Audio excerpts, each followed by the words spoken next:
futebol americano é um esporte diferente do que estamos acostumados a assistir, mas ele vem chamando a atenção a cada dia mais aqui no Brasil. A seleção brasileira de futebol americano se classificou pela primeira vez para a Copa do Mundo, que acontece em julho desse ano. O esporte também conquistou o público catarinense. Uma das equipes que representa o estado na modalidade é o Itapema White Sharks, fundado no dia 1º de outubro de 2010. É com 2 jogadores do time que a gente conversa hoje no Viva Voz, que já está no ar pela TV Univale e também pela Rádio Univale. Hoje quem me acompanha aqui na transmissão é o também acadêmico de jornalismo André Schlindwein. Boa tarde, André. Boa tarde, Ellison. Uma boa tarde para você que acompanha o Viva Voz pela Rádio Univale FM e também pela TV Univale, no canal 11 da TV fechada em Itajaí. Para entrar em contato com a gente é fácil, pelo Twitter, @VivaVozUnivale, nossa página no Facebook, que é facebook.com/VivaVozUnivale, ou pelo nosso e-mail, que é o vivavozunivale@hotmail.com. Então hoje a gente está recebendo aqui do nosso estúdio 2 jogadores, o Ramon Franco, que é o linebacker do time, e também o Carlos Constantinov, que é um jogador do safety, que é a linha de defesa do Itapema White Sharks. Bem-vindos ao Viva Voz. Bem-vindo. Muito obrigado pela oportunidade de estar divulgando um pouco o esporte aqui na rádio e na TV. Tudo bem. Então, a gente queria começar entendendo um pouco melhor como é que vocês se interessaram pelo futebol americano. O interesse pelo esporte, ele varia, acho que de jogador para jogador. Eu vou falar no meu caso, acho que depois o Ramon pode falar o dele. Eu morei nos Estados Unidos muitos anos e acompanhava a NFL lá, o futebol americano, e quando eu voltei para o Brasil, eu fiquei sabendo que tinha algumas equipes. Eu morava em São Paulo e fiquei sabendo de uma seletiva de um dos times lá, que chamava ABC Corsários. E acabei indo na seletiva, passei e comecei a treinar lá. E aí a gente começa sem saber muita coisa em relação ao jogo. A gente conhece algumas regras, a gente acompanha na televisão, mas aí até jogar e difundir nas técnicas é uma coisa totalmente diferente. Ramon... Eu acho que o meu caso também foi quase igual ao do Carlos, que eu morei no Canadá um tempo atrás, antes de conhecer o time de Itapema, e comecei a me interessar pelo futebol americano lá. Lá é um pouco diferente, tem regras diferentes e tal, mas eu me interessei lá pelo esporte. Quando vim para cá, eu fui convidado por um amigo meu, que hoje já não joga mais, e desde então comecei... A princípio foi mais tipo para conhecer, como o Carlos falou, e hoje a gente tem como paixão, né, o esporte que vem crescendo sempre. E há quanto tempo vocês praticam? Eu já pratico futebol americano há 6 anos, eu comecei em 2009... E o Ramon... 2 anos e meio, mais ou menos. Até um pouco mais, acho, 3 né? 3 anos, mais ou menos. 3 anos o Ramon tá jogando. O que precisa para ser um jogador de futebol americano? Vou começar contigo, Ramon. Eu acho que, como a gente sempre diz, eu acho que você tem que ter vontade, né? Tem que ter vontade de... Não precisa, que nem o Carlos falou, a gente começa sem saber regras, sem saber nada. Mas tem que ter vontade de aprender, tem que nem... Todo mundo pode jogar, desde o magro, o alto, o gordinho, o baixinho, todo mundo tem... Você tem que ter vontade de aprender e vontade de conhecer o esporte. Eu acho que essa é a minha opinião para quem quer começar. Carlos. Legal. Eu acho que o futebol americano, ele ajuda a mudar um pouco a cultura da pessoa. Então a gente está acostumado mais com a cultura do futebol, que é aquela coisa 11 jogadores e uma pessoa pode fazer a diferença. O futebol americano não. Se uma pessoa faz uma coisa diferente do que é combinado, a jogada não dá certo. Então, você também tem que, além de ter muita vontade, tem que estar disposto à mudança. A mudança que eu digo é a mudança de cultura em relação ao esporte. E pra gente é muito bom, porque eu jogo bola, o Ramon também joga futebol, a gente joga basquete e joga o futebol americano. Então a gente consegue conciliar assim, a cultura de cada esporte. Acho que a pessoa tem que estar disposta a um pouco de mudança também, porque o esporte é totalmente diferente do que a gente está acostumado a ver televisão, escola, tudo que a gente viu é outra coisa, mas é bem bacana. Pode-se dizer que é um esporte que tem uma estratégia maior, tem que se pensar mais nas jogadas que vão ser feitas ou não? É como se fosse um jogo de xadrez, eu acho, né? Todo mundo fala. Que como cada peça tem sua função. Então você tem que criar uma estratégia para bater o outro time, né? Seria mais ou menos isso, eu acho. Exatamente. Tem muita coisa do futebol americano que é aplicada no exército americano, né? Que é a conquista de território. Na verdade, o futebol americano nada mais é do que isso. Você tem que conquistar o seu território para chegar ao objetivo final. Então, tem muita jogada, todas as jogadas são pré-combinadas, tanto parte de ataque quanto de defesa.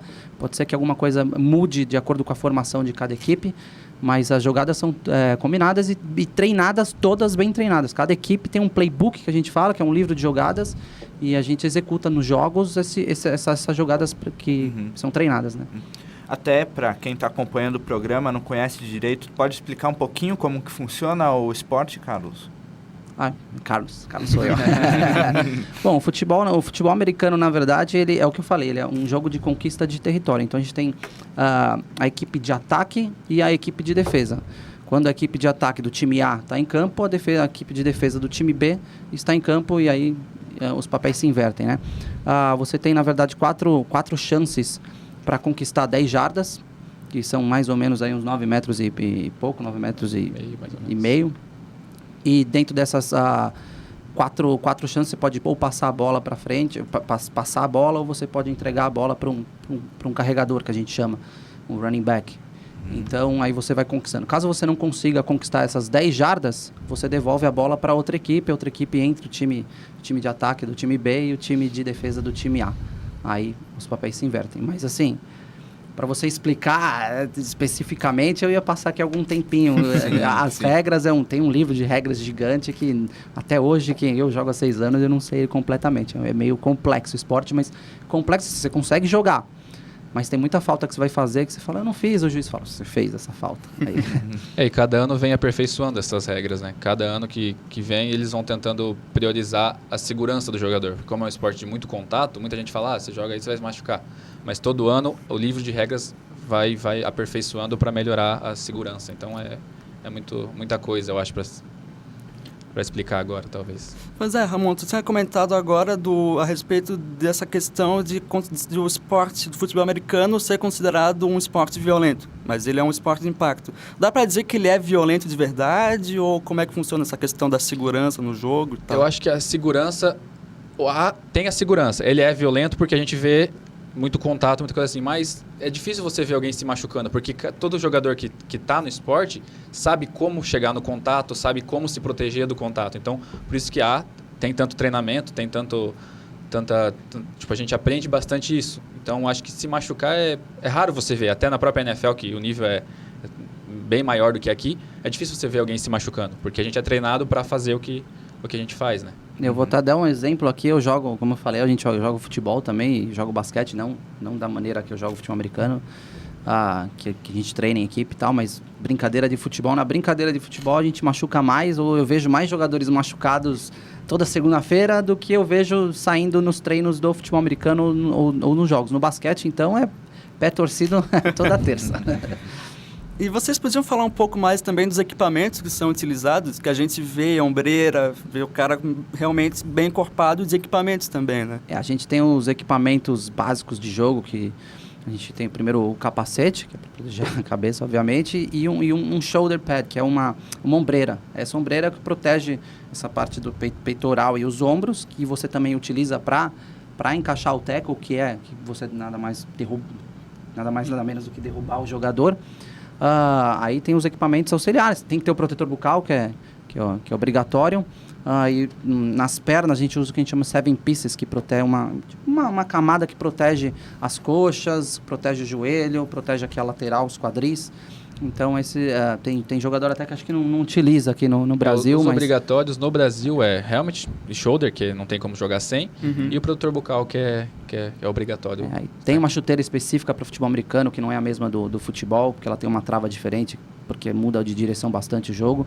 Tem a luva, então tem algumas outras coisas que a gente também utiliza. Cada jogador que vai ficando mais tempo no esporte vai tendo a oportunidade de comprar ou de ganhar, e quando você vai ver, estamos todos equipados. Até nessa questão de ser um esporte de impacto, até mesmo, como dizem, violento, enfim. O que é falta no futebol americano e o que não é falta? Falta é tudo que vai colocar em risco a integridade física do jogador. Tudo que vai colocar em risco é falta. E aí tem as outras faltas que foram criadas, acho que com o tempo, eles falam, se a gente fizer desse jeito, vai prejudicar o time que está tentando conquistar, de fato, as jardas. Então, sim, tem muita falta. Mas faltas perigosas, que a gente chama de falta pessoal...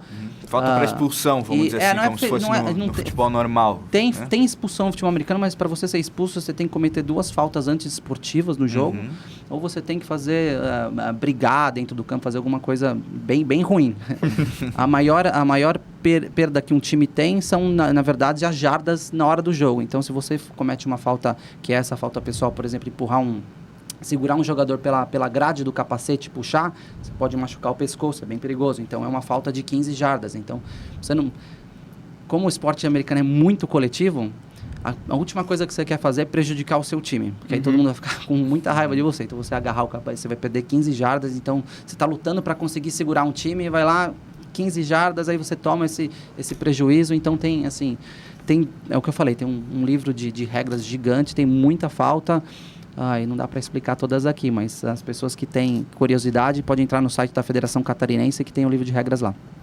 Então, a gente vê os caras se trombando, mas não quer dizer que é falta, é só coisa de jogo normal mesmo, né? A trombada em si é o jogo, né? Então, para você parar um cara, que nem um running back, como o Kaká falou, o cara tem mais de 100 quilos. Um jogador de defesa, um cornerback, ele é mais magrinho e mais rápido. Se ele quer parar esse cara na jogada, ele tem que ir para o contato. Não tem como você segurar ele pela camisa, nunca vai parar o cara. Então, o contato em si é o jogo, é válido, né? O que você não pode fazer é um contato ilegal pelas costas, por exemplo. O cara já passou correndo de você e você não conseguiu parar. Você vai lá e empurra ele pelas costas. Isso já é falta. Não um cara que toca a bola, mas um cara que auxiliam na marcação, dizer, bloquear, você empurra o cara pelas costas é falta. Então tem as regras do jogo, assim, você tem que derrubar, tem que dar o tackle mesmo. Faz parte. Isso que é legal do jogo, na verdade. Às vezes você briga com o cara e tá lá, e um tá xingando o outro, porque acontece dentro do campo, vou te pegar. Dentro do campo você pode ir lá e dar uma porrada no cara. Porrada dentro das regras, e você pode descontar. Isso é legal no futebol americano. Você não precisa partir para violência ou uma agressão, até porque você não vai conseguir bater na cabeça de ninguém. Você pode, dentro do campo, aplicar, dentro das regras, descontar o que o cara tá te xingando ou algo parecido. Não que isso aconteça sempre. Então, mas voltando a falar mais para um público que talvez não acompanhe tão de perto esse esporte, vocês podem falar de uma forma mais resumida das posições, começando talvez pela posição em que vocês joguem? Tá, como eu falei, é dividido entre ataque e defesa, né? Vou falar um pouco do ataque, depois o Romão pode falar um pouco da defesa. O ataque, ele tem uma linha de 5 jogadores, que é uma linha que protege, que faz a proteção. Essa proteção do quarterback. O quarterback é o cara que lança a bola. Quarterback, né? A gente conhece aqui o Tom Brady por ser o marido da Gisele Bündchen, ele é bem famoso. Ele tem essa posição do quarterback, que é o cara que entrega a bola para o corredor, que vai tentar ganhar jardas terrestres, que a gente fala, correndo com a bola, passando no meio dessas trincheiras. Esses 5 que estão na frente, ou eles fazem a proteção do quarterback, ou eles avançam tentando abrir caminho para esse outro jogador que recebe a bola, que é o carregador, né? Que é o running back, para conseguir conquistar as jardas. Então a gente tem essa linha de defesa, linha de ataque, que a gente chama de OL, para quem joga é OL, linha ofensiva. Depois tem quarterback, running back, que é o cara que carrega a bola, que corre com a bola. Ou fullback, aí também ele vai começar, eu não vou especificar tanto, mas né? E tem os wide receivers, que a gente chama, que são os recebedores, são os que ficam, os jogadores mais rápidos do time, normalmente, que recebem a bola, eles recebem esse passe do quarterback. Então ele tem aquele tempo de passe protegido pelos 5 da frente, ele olha, o cara faz uma rota pré-combinada e o quarterback já vai saber onde é que esses recebedores estão. E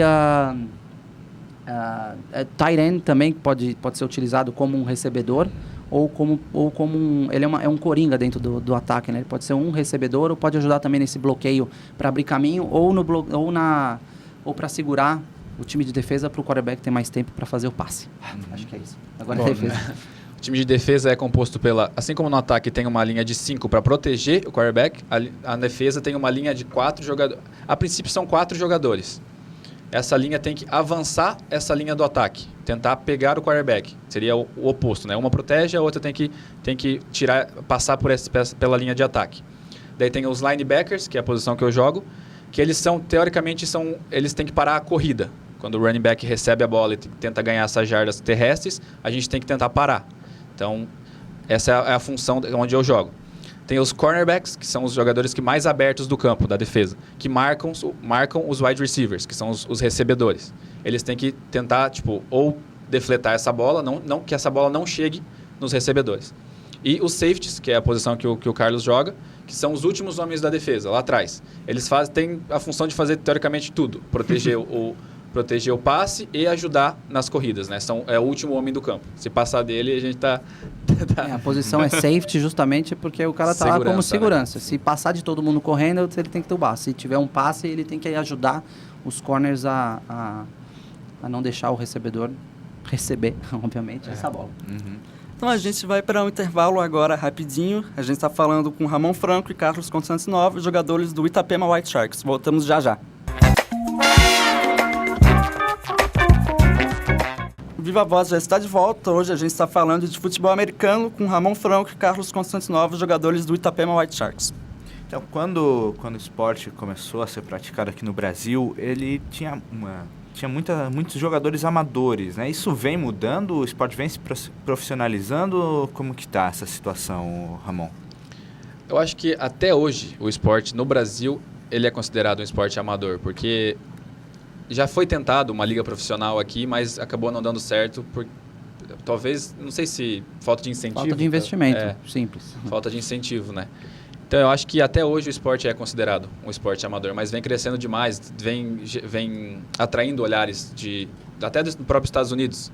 Está interessado, saiu uma notícia há pouco tempo que eles querem tentar trazer o Pro Bowl, que é o jogo das estrelas, antes do Super Bowl, querem trazer para o Brasil em 2017. Então eu acho que vai dar uma alavancada nisso e talvez o esporte não seja mais amador e dê uma evoluída. Da época que eu comecei a jogar, por exemplo, era difícil até você ver os campeonatos, acontecerem os campeonatos. Não eram tantos times, tinham, sei lá, no máximo 20 times equipados no Brasil na época. E agora são mais de 100 times jogando com equipamento completo. Então deu um boom do esporte nos últimos anos e já tem algumas equipes contratando técnicos e jogadores estrangeiros, americanos. Ou seja, algumas pessoas já recebem dinheiro para poder jogar. Então ele é, vamos dizer assim, amador, mas encaminhando, pelo menos para algumas pessoas, para a parte profissional. Até se eu não me engano, a equipe de Curitiba tem o treinador deles é um ex-jogador da NFL, né? Esse treinador ele saiu agora, acho que, se eu não me engano, foi para o Maringá Pirates, né? Ele está treinando uma outra equipe, mas ele era jogador da NFL. Ele caiu meio pelo que eu já ouvi falar, eu vou até pedir desculpa pro pessoal de Curitiba se tiver alguém ouvindo, mas eu acho que ele morava em Curitiba, ficou sabendo que tinha um time e foi lá. Não é que ele foi contratado. A gente, no nosso time, por exemplo, no Itapema White Sharks, nós contratamos um técnico europeu que jogou a NFL na Europa, que tem muita experiência com futebol americano, treinou times da Suécia, jogou na seleção da Espanha, enfim. E nós trouxemos ele, nós contratamos, trouxemos e a gente paga o salário e mora. Então, para ele, o futebol americano é profissional. Para a gente não, né, Ramon? Então, sendo que o futebol americano está despertando esse interesse das pessoas, e isso a gente percebe pelo aumento da audiência da ESPN, que é o canal que detém os direitos de transmissão da principal liga, que é a norte-americana. E se as pessoas estão se interessando mais, o que vocês acham que falta ainda na questão de incentivo para o esporte se profissionalizar? Tipo, por que ainda não investem tanto? Eu acho que a culpa não é do esporte, acho que a culpa é mais, vou falar de uma maneira mais macro, a culpa é do Brasil, que só incentiva, a gente tem uma monocultura esportiva, que é o futebol. A gente liga a televisão, a gente liga o Globo Esporte, você vai ver coisa de futebol. Então, o próprio basquete, que está aí no Brasil sei lá quanto tempo, agora que tem a NBB crescendo com incentivo da NBA, acho que a NBA pegou o marketing, se eu não me engano, da NBB.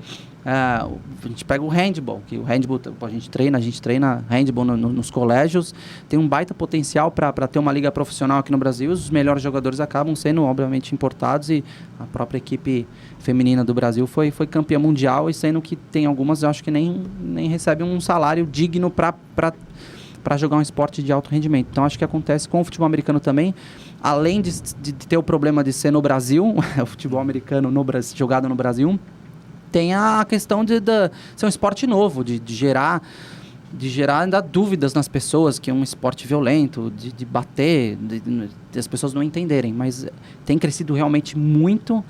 A hashtag do Super Bowl, acho que foi maior que a hashtag da Copa do Mundo, né, no Twitter, aqui no Brasil. Então, assim, o pessoal está de olho no futebol americano. Ele vai crescer muito ainda nos próximos... Ele já explodiu nos últimos 5 anos, mas nos próximos 5 anos ainda a gente vai ver crescer mais. Uma discussão que acontece, eu acho, até na internet, é pessoas que não gostem do futebol americano, mas ainda que não entenderam o jogo, eles falam assim: por que você vai trazer um futebol de outro país se a gente tem o nosso aqui? Entendeu? Essa que é a barreira que tem que ser quebrada. Não sabem eles que o futebol nosso também é estrangeiro, né? Ele veio da Inglaterra e quando ele chegou também as pessoas, o que é isso, né? Vai jogar um futebol dos ingleses, pra quê, né? Outro ponto até que muita gente fala contra o futebol americano é que é um jogo muito parado, né? Que demora muito tempo. Até porque ele tem tantas paradas assim durante o jogo. Eu acho que não é considerado um jogo para... Para quem não conhece, Sim, se você tem assiste, vários intervalos ali no meio. Até tem vários amigos meus que falam, mas demora meio muito, chato, né? meio chato, tipo, quando tudo que acontece para o jogo. Não é que para o jogo, é que, não como a gente falou, é um jogo de estratégia. Então, a cada tentativa do ataque, eles têm que parar, se reunir e ver como que a gente vai jogar de novo. Entendeu? Como que a gente vai conseguir conquistar essas jardas? Sim. Eu acho que é essa parada que o pessoal não entende o porquê daquilo. No começo eu também não entendia. Eu falava, meu Deus, fico aqui 3 horas e toda hora o jogo para. Mas depois que comecei a entender, eu vi o porquê daquilo. E tem as faltas, né? Falta normal, aconteceu aqui no futebol, quando acontece falta, para. No futebol americano também, aconteceu falta, para. Pô, vai explicar qual falta foi. No soccer não explica qual falta foi. Mas ali eles têm que Tem parar, uma tem que revisão falar, da uma jogada, revisão de né? jogada. Acontece o touchdown, tem que revisar para ver se foi... Essas coisas que eu acho que por isso Mais que... justo, né? É. Mas tem a questão também de toda jogada é uma jogada com potencial, com uma potencial pontuação, vamos dizer assim. Pô, no futebol a gente tá acostumado, tem que tocar aqui, se a bola tá na defesa, você fala, putz, eu vou ao banheiro. Obviamente pode acontecer ali do cara, sai um gol, mas no futebol americano toda jogada tem alguma coisa interessante. Então, para as pessoas que não estão acostumadas, de repente... O replay é legal, porque você vê realmente o que aconteceu, se a bola bateu no chão, se não bateu, se o cara pegou, a porrada que o outro deu. Então, para quem não está acostumado, eu sugiro que acompanhe os replays, que você começa a entender muito mais do jogo e é uma parte bacana. Parece meio sons falar, assista o replay, mas é legal. É legal. Então, e aqui em Santa Catarina, a gente já pode dizer que o futebol americano já chegou com força? O futebol americano aqui em Santa Catarina chegou com força e já há algum tempo... Santa Catarina foi, acho que, o estado que teve o primeiro time do Brasil, foi Joinville Panthers, e é um dos estados que o futebol americano mais cresceu. Não é um dos estados que tem mais equipes, até porque também não é o estado que tem mais pessoas, mas a nossa liga é muito boa, é uma das melhores do Brasil, o marketing dela é muito bom e a gente é considerado aí entre as 3 melhores ligas do Brasil, fácil, em termos de organização. Até nesse momento agora está acontecendo a disputa do Campeonato Catarinense também, né, de futebol americano. Isso, a gente está disputando o Campeonato Catarinense, a gente vem de uma derrota na primeira rodada para o São José Estepos, que é considerado um dos melhores times do Brasil, e de uma vitória em cima do Joinville, que foi um dos pioneiros, que agora trocou de time, o nome é Joinville Gladiators. A gente vem de uma vitória e jogamos domingo agora pela terceira rodada do Campeonato Catarinense. E depois a gente pega mais um time forte, Timbó Rex, que eles não jogavam o Campeonato Catarinense, mas foram segundo lugar no Campeonato Brasileiro, no torneio touchdown, e é uma equipe muito forte também. Por isso que o campeonato é considerado o campeonato forte, porque muitos times... Esse ano está bem forte. Esse domingo a gente tem um jogo contra o Criciúma Miners, vai ser lá em Criciúma. E a gente está indo até com ônibus de torcida dessa vez. Primeira vez que a gente organiza um ônibus, é um exemplo da gente está falando que está crescendo. A gente nunca teve um ônibus de torcida ainda. É um micro-ônibus, vão ali 30 pessoas, mas, 30 pessoas que vão acompanhar, são amigos e tal, mas que, vão perder o tempo deles no domingo. Perder o tempo não, vão ganhar tempo, porque vão ver futebol americano. Para ir até Criciúma, ver o jogo, acompanhar, torcer pelo time e a gente tentar sair com a vitória lá, os 3 pontos de casa. não são 3 pontos, tá? Logo no começo do ano, o Brasil, com a seleção brasileira, conquistou uma vaga na Copa do Mundo, né? No Mundial de Futebol Americano. O que isso representa para o esporte aqui no Brasil? Eu acho que isso representa, de fato, o crescimento que a gente estava discutindo há pouco tempo. Há 5 anos atrás, quando eu comecei, eu falei, nossa, a seleção brasileira tinha tido um jogo só contra o Uruguai, que perdeu para o Uruguai, foi uma coisa meio que, vamos se encontrar e conseguiram fazer um jogo só para falar que, né, o esporte estava crescendo. E acho que conseguir esse objetivo de ir lá para o Panamá, conquistar a vaga, o pessoal teve que pagar do próprio bolso, teve gente que vendeu moto, carro para poder ir para o Panamá e jogar, representar a seleção brasileira. Então foi um crescimento muito bacana e agora eles estão tentando um patrocínio bacana para representar o Brasil lá em Ohio, nos Estados Unidos. A gente tem até um jogador do nosso time, da nossa equipe, que foi para o training camp, porque a convocação do futebol americano na seleção, ela é feita através de training camps, que a gente chama de treinamentos. Então eles selecionam, por exemplo, 5 quarterbacks. O quarterback do nosso time, por exemplo, foi selecionado entre esses 5, foi no training camp, só que eles decidiram selecionar, não podem ir os 5, apenas 2 para irem pro jogo do Brasil e depois representar futuramente o Brasil na Copa do Mundo. Mas é um crescimento muito grande, esses training camps possibilitam essa troca de informação entre jogadores e faz também com que a seleção brasileira cresça e divulgue o esporte. O jogo do Brasil com o Panamá foi transmitido pela ESPN e foi o primeiro jogo da seleção brasileira que foi transmitido. Então são pequenos exemplos de como que a gente pode acompanhar o esporte americano na mídia e como ele vem crescendo. Acho que o crescimento também, além da seleção, está acontecendo mais... Acho que nunca teve o primeiro campeonato internacional que aconteceu.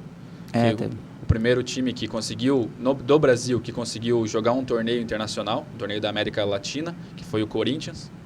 Então, eu acho que esse crescimento vem ajudando bastante também a evoluir o esporte, né? Inclusive, eu e o Ramon fomos convidados pelo Corinthians para jogar lá no Peru.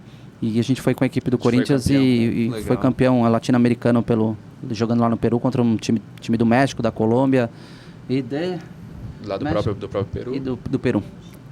Legal. Então a gente já está se encaminhando para o final do programa. Quem está ouvindo em casa e de repente agora quer aproveitar esse boom do esporte para começar a praticar futebol americano, onde é que pode se encontrar locais e para praticar aqui em Santa Catarina?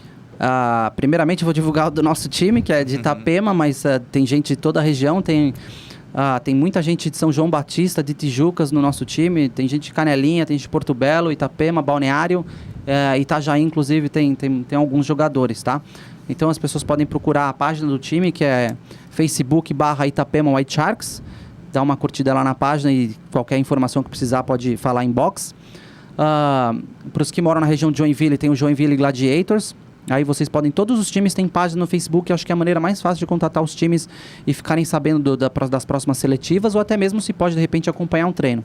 Joinville Gladiators, na região de Criciúma tem o Criciúma Miners. Camboriú Broqueiros. Tem o Camboriú Broqueiros, tem na região de Florianópolis o São José Estepos, Timbó Rex, na região de Timbó. Jaraguá Breakers, em Jaraguá, Itaiópolis Shocklands, em São Bento tem time, São Bento... me esqueci o nome do time de São Bento, desculpa o pessoal de São Bento. E a gente agora quer que o estado cresça e mais time, tem o Corupá Búfalos, em Corupá. A gente quer que os times do oeste, que surjam times no oeste, sei lá, em Chapecó, em Lages, para o futebol americano também crescer para essa região que ainda não está muito difundido. Tá certo. Isso aí. O Viva Voz de hoje fica por aqui. Hoje a gente conversou com Ramon Franco, linebacker, e Carlos Constantinov, safety do Itapema White Sharks. Desculpa, eu lembrei. São Bento do Sul Loggers, antes que o pessoal me bata depois. Tá certo. Obrigado pela presença dos dois jogadores aqui do Itapema White Sharks. E o Viva Voz de hoje fica por aqui. Até o próximo.